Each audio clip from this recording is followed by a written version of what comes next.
everyone, I'm Liz with Red String Readings, and I'm going to be participating in Ethony's 31-day tarot video challenge. It is January 2nd, so I'm coming in a day late, but gotta be fashionable.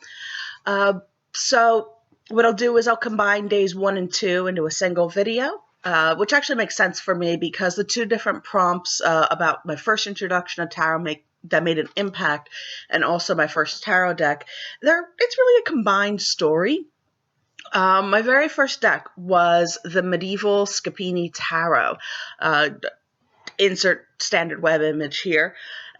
And I got it when I was 15 years old, maybe 14. I can't remember now. I was in high school and we were doing medieval history. It's all I really remember. And I had been eyeballing tarot cards every time I went to the bookstore for a long time. And I couldn't really convince my mom that I desperately needed a deck of cards. Some parents just don't have vision.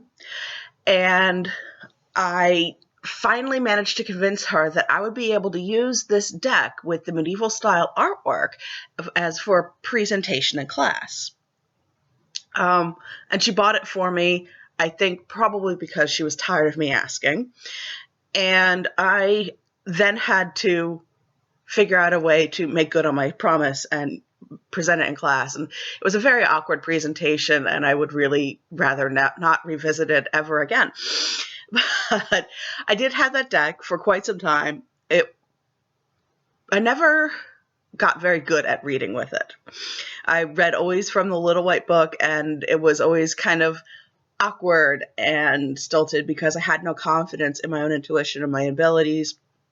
I didn't know anyone else who read cards, so I didn't really have anyone to talk to about it, or to, anyone to really mentor me or just give suggestions in general.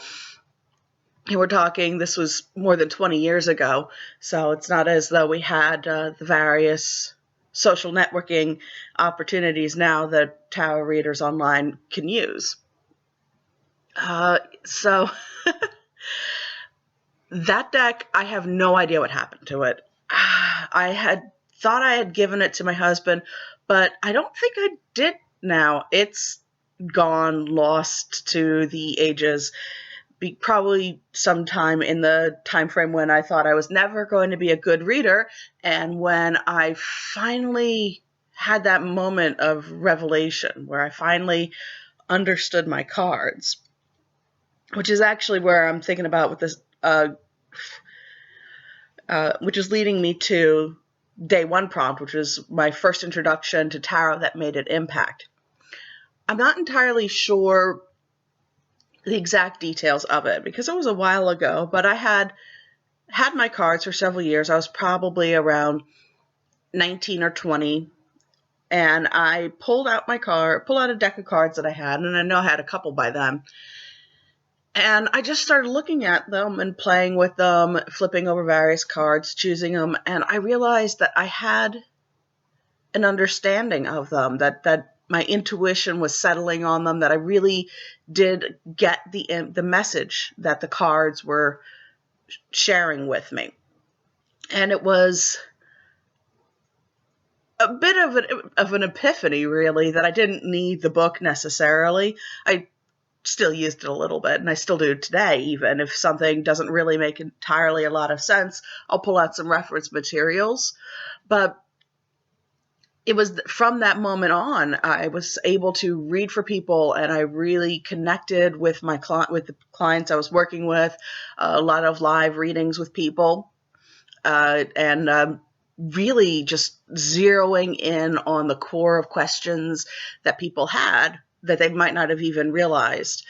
At one point, I was unemployed for about 3 or 4 months, and to pay for going out with my friends, because I was in my early 20s, I would bring my cards and I would read for people, and I just grew exponentially as a reader, and this was all around the same time. So that was definitely where tarot itself had an impact on me, where it really started to become part of me. And I know it's kind of a weird story, but that is my story. So that's all really I have to say for these 2 prompts. And I will be back tomorrow with day 3. Thank you guys so much. This is actually the very first video that I am filming face-to-face, so I'm feeling really awkward.